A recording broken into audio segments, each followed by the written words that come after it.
So direct method வந்து it starts with normal இது எப்படின்னா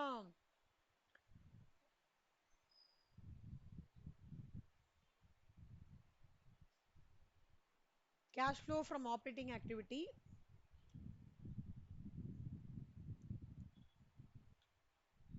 என்ன கொஸ்டின் என்ன கேட்டிருக்கோம் oh okay they are asking to derive cash flows from operating activity using only operating activity தான் கேட்டிருக்கோம் okay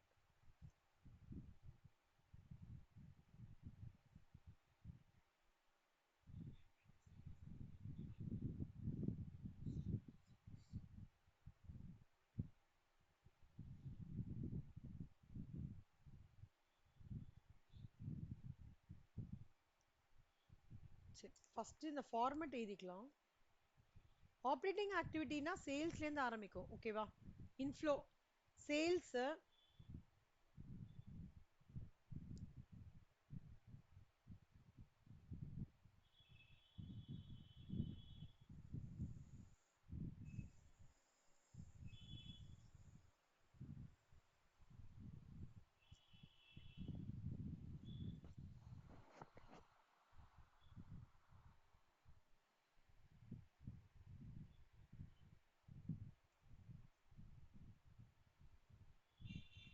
இப்போ இந்த ஸ்டெச் மட்டும் தான் நம்ம பண்ண போறோம் இதுதான் பண்ண போறோம்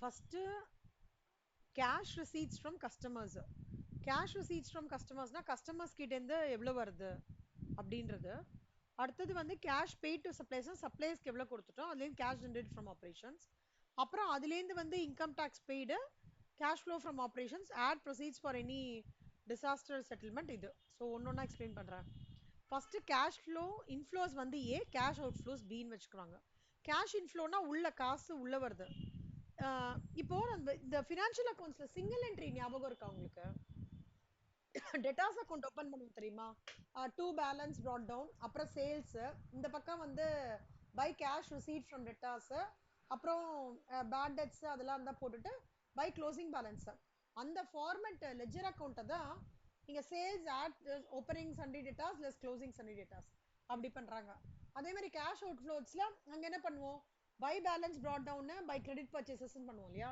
இங்கேயும் அதே மாதிரி தான் opening balances add purchases less closing balance அது மட்டும் எடுத்து பண்றோம் இப்போ ஒன்னொன்னா பண்ணலாம் ஃபர்ஸ்ட் சேல்ஸ் சேல்ஸ் வந்து எவ்வளவு கொடுத்துருக்கான் சம்ல 10,000 ஓகேவா ஸோ 10,000 ஃபர்ஸ்ட் சேல்ஸ்க்கு போட்டுக்கோங்க ஓப்பனிங் டெட்டாஸ் ஸோ ஓப்பனிங் டெட்டாஸ்ன்னு பார்த்தோம்னாக்கா இங்க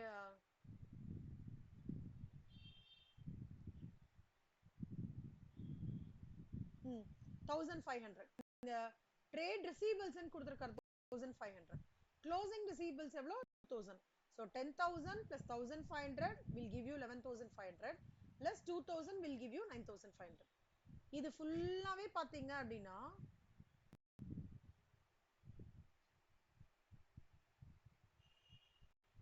இந்த ஸ்ட்ரெச் ஓப்பனிங் எல்லாமே பாத்தீங்கன்னா cash receipts from customers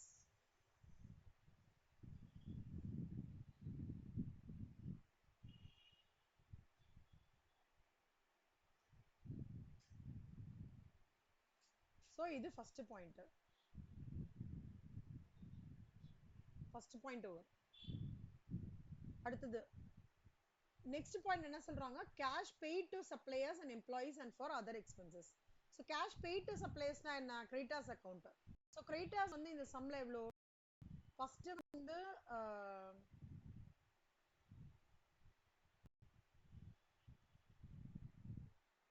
trade payable 4650 purchases வந்து கீழே கொடுத்திருக்காங்க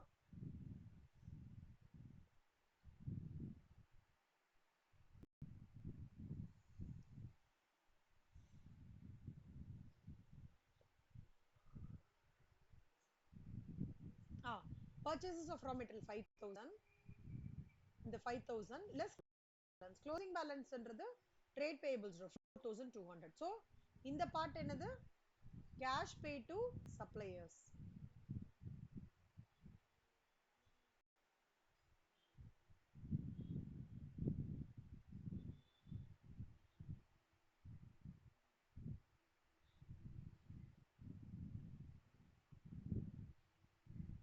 இது second step.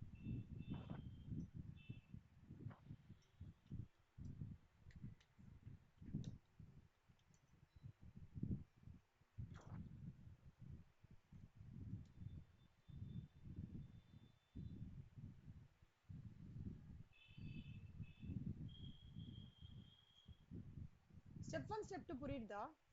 டவுட் இருக்கா? இது cash receipts from customers வந்து இது ஓகேவா? ஓகேவா? cash pay to suppliers வந்து இது. மித்ரா புரியுதா மித்ரா? நந்தனா, கீர்த்தனா? ஓகே.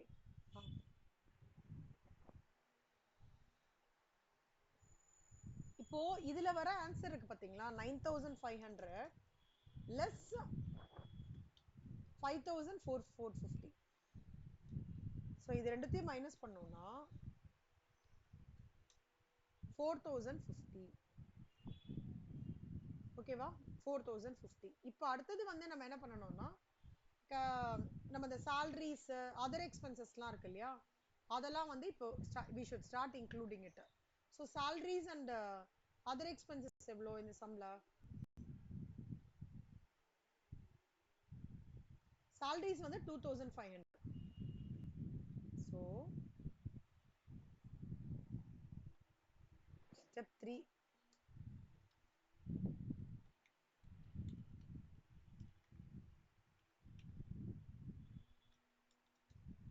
அப்புறம் other expenses எவ்வளோ?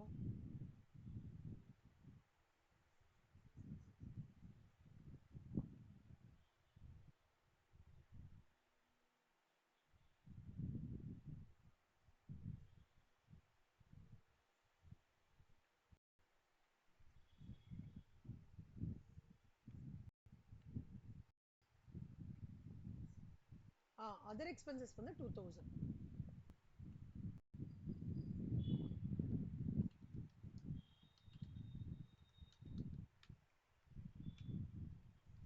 So இது எல்லாத்தையுமே this plus this plus this.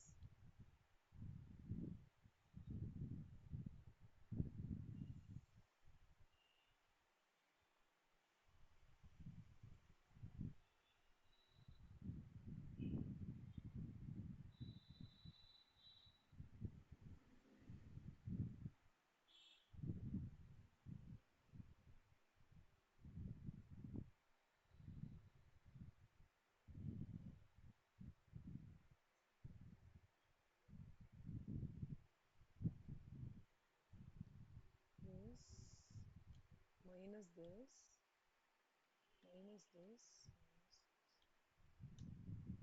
4050.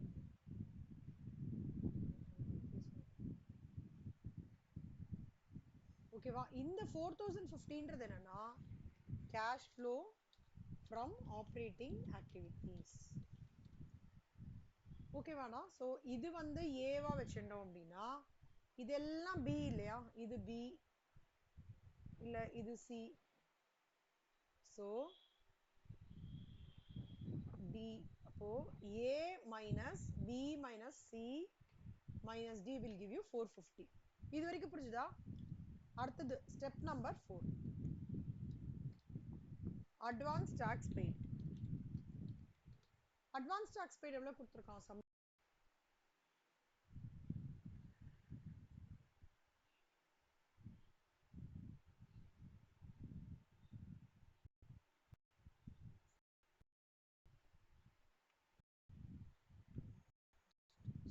Hundred. So 100 அப்பனா 450 பண்ணோம்னா 550. ஆக்சுவலா அட்வான்ஸ் டாக்ஸ் பெய்டும் வந்து உங்களுக்கு மைனஸ் இதுதான் சரியா? இல்லை இப்படி போடுறேன் this plus this ஸோ இதுதான் வந்து cash flow from from operating activities after tax. ஏய் இது வரைக்கும் புரியுதா? 3 பேருக்கும் ஏதாவது டவுட்டா?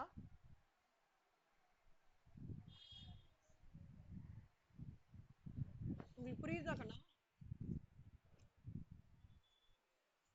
சம்பளம் இருக்குடா சொல்லுமா, அப்படியே எடுத்துக்க வேண்டியதான். நான் சொல்றேன்.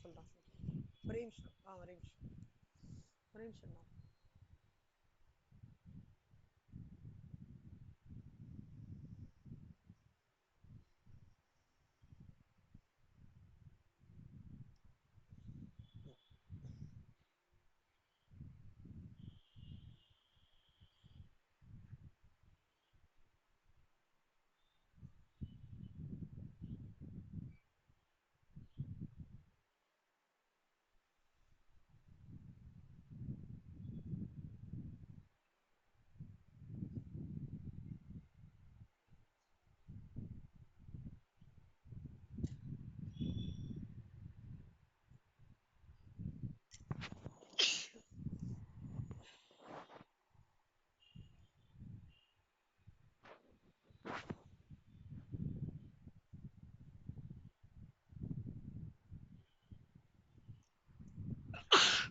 நீ ஒரே நிமிஷம் தான்.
ஹலோ மித்ரா. மித்ரா. ஓகே. ஏய், இங்க இருக்கு பாருடா, அட்வான்ஸ் டாக்ஸ் கொடுத்துருக்கான் பாருங்க. 2023 100. அதான் இங்க எடுத்து போடணும். ஓகேவா? So cash flow from operating activities after tax வந்து 550. அவ்வளவுதான். இது வந்து டைரக்ட் மெத்தட். இப்போ இன்டைரக்ட் மெத்தட் சொல்லித்தரேன்.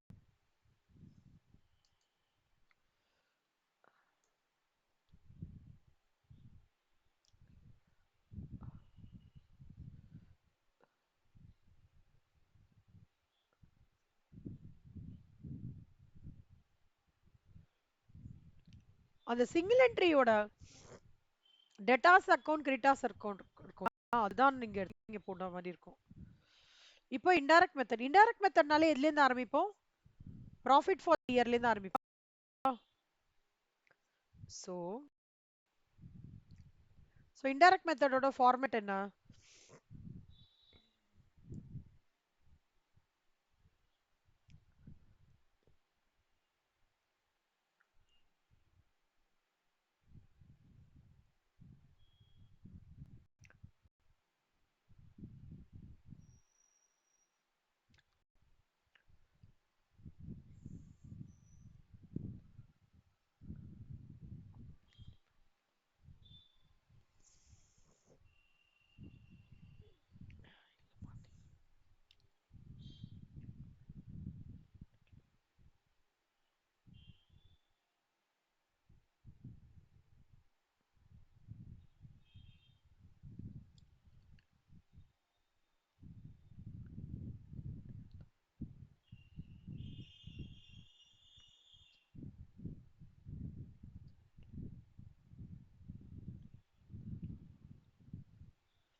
So first profit for the year. Profit for the year என்ன சம்பளம் கொடுத்துருக்காங்க? 800 இல்லையா? Profit for the year from continuing operations 800. So first 800 போட்டுக்கணும். அப்புறம் tax provision, interest, depreciation. Tax provision வந்து இங்க சம்பளம்.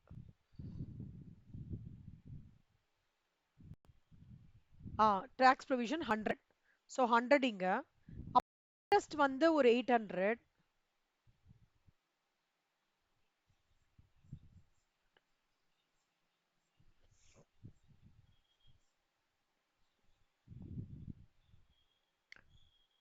ஃபினான்ஸ் காஸ்ட் இருக்கு இல்லையா? அதான் இன்ட்ரெஸ்ட். இதான் இன்ட்ரெஸ்ட். ஸோ இன்ட்ரெஸ்ட் வந்து ஒரு 800. டெப்ரிசியேஷன் வந்து இங்க ஒரு 500. ஒரே நிமிஷம் இருங்க.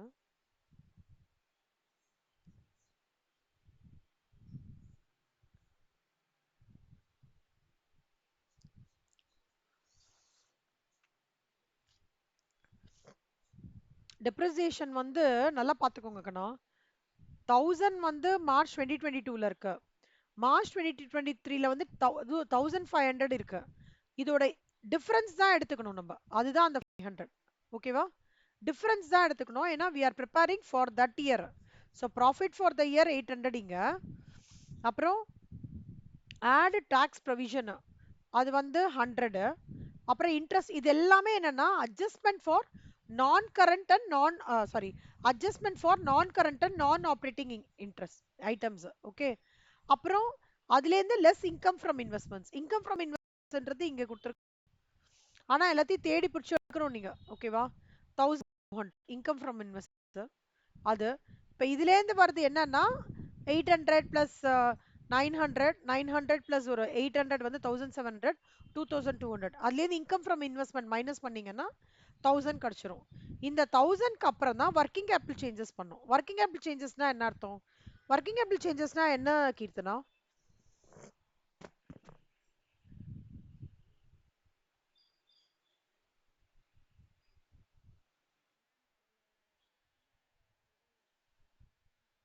ஐயோ, சாரி சாரி சாரி. ஓ, கீர்த்தனாக்கு தான் அந்த ப்ராப்ளமா? ஓகே. நந்தனா இருக்கீங்களா? நீங்க நந்தனா இருக்கீங்களா? நந்தனா நீங்க சொல்லுங்க. நந்தனா. நான் கீர்த்தனாக்கு நந்தனான்னு கன்ஃபியூஸ் ஆயிட்டா. Okay, sorry. ஒர்க்கிங் கேபிட்டல் அட்ஜஸ்ட்மெண்ட்னா என்ன கண்ணா?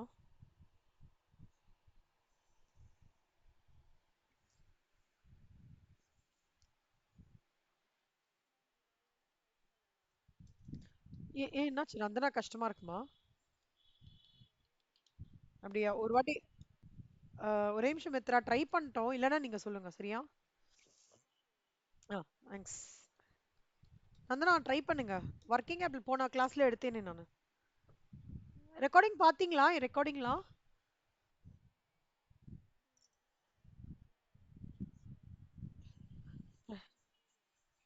ஏன் என்னாச்சு? என்ன ரெக்கார்டிங் ப்ராப்ளம்? எவ்வளோக்கு சுருக்கி சுருக்கி குடுக்குறோம்னா ஆன்சர் வந்து கம்மியா, ஆன்சர் வந்து கொஞ்சம் யோசிக்கிற மாதிரி இருக்கும்னு அர்த்தம். ஓகேவா? சூப்பர். கனமா, எனக்கு பேர் ரெக்வெஸ்டடா, நான் இன்னைக்கு ஒரே நாள் மட்டும் நம்மோட முடிக்கிறேன். ஓகேவா? இந்த சாட்டர்டே சண்டே உட்காந்துட்டு கொஞ்சம் உங்க கூட உட்காந்து காம்பன்சேட் பண்றேன்னு. இல்லஸ்ட்ரேஷன் 9 முடிஞ்சதுன்னா உங்களுக்கு, if you feel it's okay பண்ண முடியும்னு நினைச்சா மட்டும் பாருங்க. அதே இதுல cash flow from investment activity கேட்டிருக்காங்க. Illustration 10 cash flow from financial activities கேட்டிருக்காங்க. ட்ரை பண்ணி பாக்குறீங்களா? சொல்லுமா, இங்க பாருங்களேன். Illustration 8, 10, 9, 10, 10A. 10Aவும் ஈஸி தான். சேஞ்சஸ் இன் கேஷ் அதே தான். 10A, 10B, இது 10B வரைக்கும் நீங்க ஈஸியா முடிக்கலாம், பிரச்சனை கிடையாது. ஓகேவா? எல்லாமே ஃபார்மேட்ரா. ஃபார்மேட் இது பண்ணா கட கட கடன்னு அப்படியே போட்டு வர வேண்டியதுதான் நம்ம. சரியா?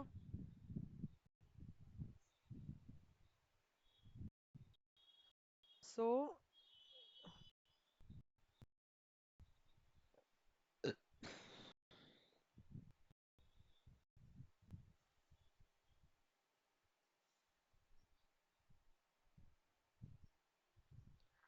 cash flow statement, homework till illustration 10B. Okay Kannamma.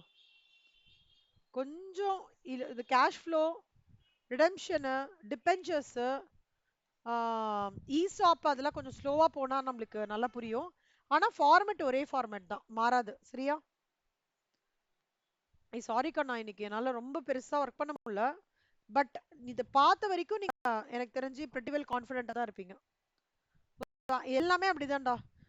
Full சாப்டருமே அப்படிதான். ஸோ நம்ம ஒவ்வொன்றா பார்க்கலாம் எப்படின்னு சொல்லிட்டு. சரியா? ஆனா நீங்க அடுத்த கிளாஸ் வரும்போது ஃபார்மேட் மட்டும் தரவு பண்ணிடுங்க 3 பேருமே. Okay. Okay. Thank you Nandana. Thank you Keerthana. மித் தேங்க்ஸ் செல்லம்.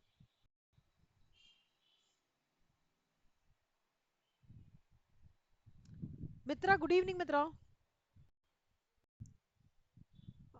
Selva, good evening.